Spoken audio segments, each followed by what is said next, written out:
అమ్మాయి పేరు మంజుల, బిఎస్సి వరకు చదువుకుంది. లక్ష్మీదేవిలా లక్షణంగా ఉంటుంది. ఇక ఆస్తిపాస్తులంటారా, కోటీశ్వర్లు బిడ్డ, ఒక్కగానొక్క కూతురు. మీకు గనక నచ్చితే ఇదిగో ఈ ఫోటో చూడండి. అమ్మాయి చాలా బాగుంది కదండి, అందంగా ఉంది. ఎందుకైనా మంచిది ఓసారి తమ్ముడు అభిప్రాయం కూడా కనుక్కో. వాడిని అడగడం ఎందుకు నానా, మనం ఓకే అంటే వాడు తాళి కట్టేస్తాడు. అమ్మాయి లక్షణంగానే ఉంది. ఓ పని చేయండి, ముందు పెళ్లి చూపులకు ఏర్పాటు చేయండి, మిగతా విషయాలు తర్వాత మాట్లాడుకుందాం. అలాగేనండి, శుభం, వెళ్ళొస్తానండి.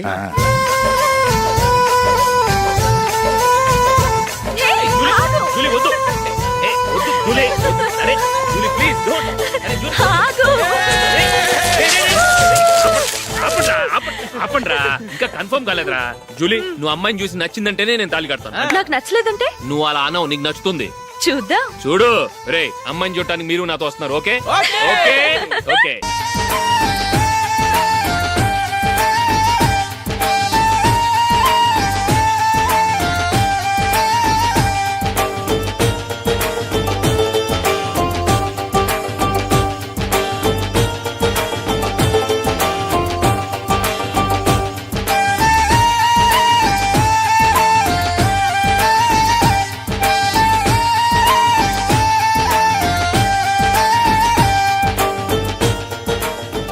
అలాగే పెళ్లి కొడుకు కూడా కాఫీ ఇవ్వమ్మా.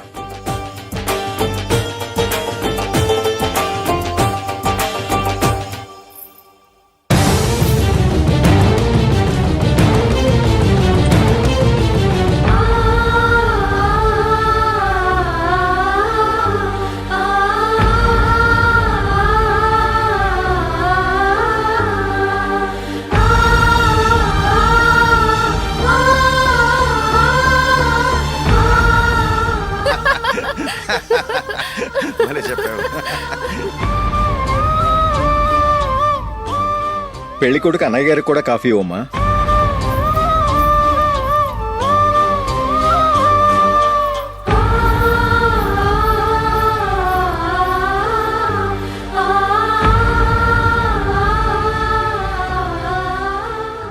అమ్మాయి మాకు బాగా నచ్చిందండి. అయితే ఇక ముహూర్తాలు పెట్టుకోవడమే ఆలస్యం. చాలా సంతోషం.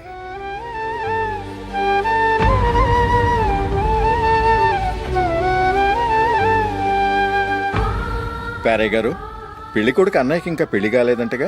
అదో ప్రశ్నటండి. చేతి ఖర్చుల కోసం 5ో 10 ఇప్పటికీ వాళ్ళ అన్నయ్యని యాచిస్తూ ఉంటాడు. అలాంటి వాడికి పిల్లనెవడిస్తాడండి? ఓ, తమ్ముడిని వచ్చే నెలలోనే జాబ్ లో జాయిన్ అవ్వమని ఫారెన్ నుంచి ఆర్డర్స్ వచ్చాయి. మనం ఈ నెలలోనే ముహూర్తం పెట్టుకుంటే పెళ్ళయ్యాక భార్య భర్తలు కలిసి హ్యాపీగా ఫారెన్ వెళ్ళడానికి బాగుంటుంది. అయితే వచ్చే వారమే మంచి ముహూర్తం ఉంది, ఆ రోజే పెళ్లి జరిపించేద్దాం.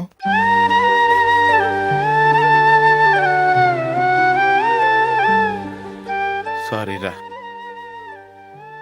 వస్తారా? పెళ్లి చూపులు చిన్నోడు కన్నా నాకు తెలియదురా. మీ అన్నయ్య చెప్పలేదు, పెళ్ళిళ్ళ పేరయ్య చెప్పలేదు. చెప్పుంటే అసలు వచ్చేవాడిని కాదు.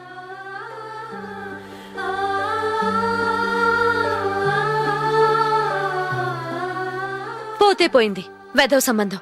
అయినా అమ్మాయి ఏంటి అలా దిష్టి పెడతలా ఉంది? నాకేం నచ్చలేదు బాబు. మొత్తానికి పెద్ద గండం తప్పింది. నీకున్న పర్సనాలిటీకి టాలెంట్ కి ఐశ్వర్యరాయ్ లాంటి అమ్మాయి వస్తుంది. ఈ దిష్టి పెడతకే నేను తగనంటే ఇక ఐశ్వర్యాకి నేను ఎలా తగ్గవాడినవుతాను? నాకు పెళ్లి కాలేదని నేను బాధపట్టలేదు, కానీ రేపు పిల్ల నీకు కాదు తమ్ముడు కానీ ఒక్క మాట చెప్పొచ్చు కదా. అసలు నేను అక్కడికి వెళ్ళేవాడిని కాదు. ఇలా అవమానించే కంటే మా రెండో వాడు చచ్చాడని చెప్పి ఈ పెళ్లి చేయొచ్చు కదా.